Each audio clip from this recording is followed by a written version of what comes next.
Hello, I'm DelusionDispeller.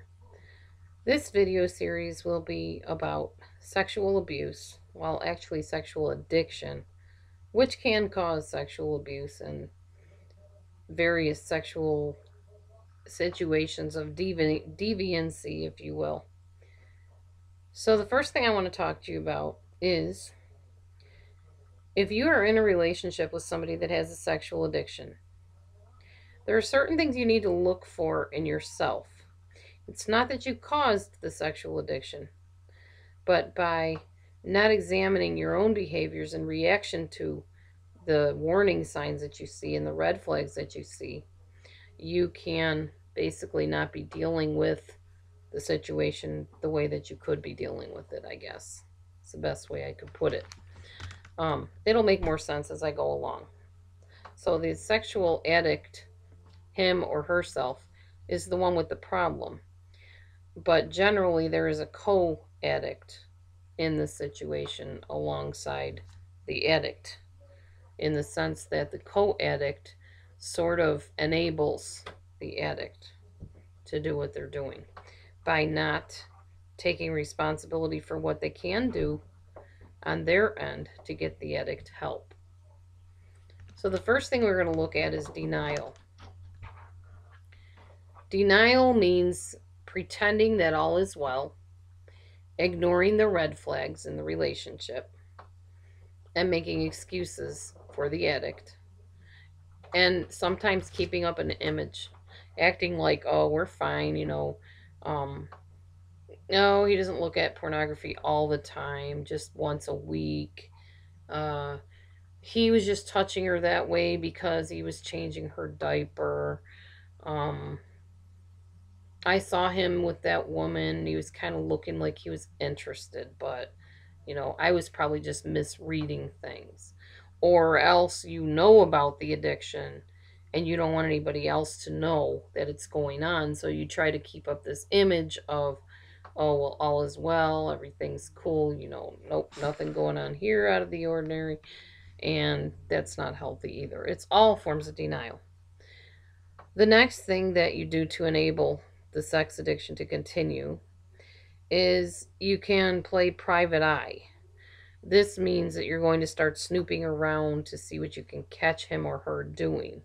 Going to check their cell phone, going to check their computer for pornography or discussions with another female or a male, or another person in general. You're going to maybe say something to them, I don't like the way you did this. I was watching how you were looking at him or her. I heard what you said to them. Just suspicions to the point where you feel like a private eye. And it's exhausting when you get to this place.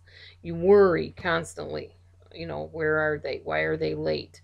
They always come home at 5. Where are they? What are they doing?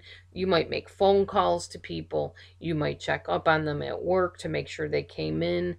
And all of this is understandable, but it doesn't make for a healthy relationship. And it also helps prolong the addiction, because instead of confronting them and demanding that they go and get the help, you just stay in the situation and allow the addiction to continue knowingly.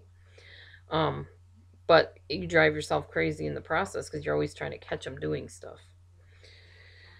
The other thing with enabling an addiction, a sexual addiction, is you try to play savior.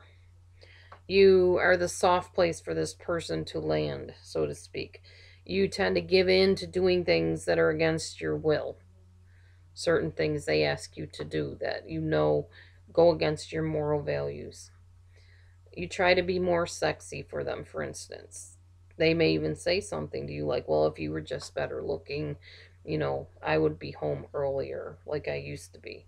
So you try to primp yourself up. You go on crash diets. You buy sexy lingerie. You try to attract them. You try to make yourself more appealing because the addict blames his whatever, whether it's cheating or looking at somebody a certain lustful way or whatever. He blames it on you, or she blames it on you. So you think you have to be more alluring, but it's really not you with the problem, once again.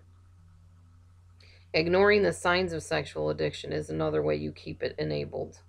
And sacrificing your wants and needs. Staying home from something you want to do because that addict says he wants you all to himself every single night of the week, when really you know that there's something more behind this. It's a smoke screen. He's trying to, yeah, wine and dine you till you fall asleep, and then he's on the internet. That type of thing. And you're sacrificing your meeting so you can stay home with him while he's cheating on the side. Or she, it can be a woman too, not just male sex addicts.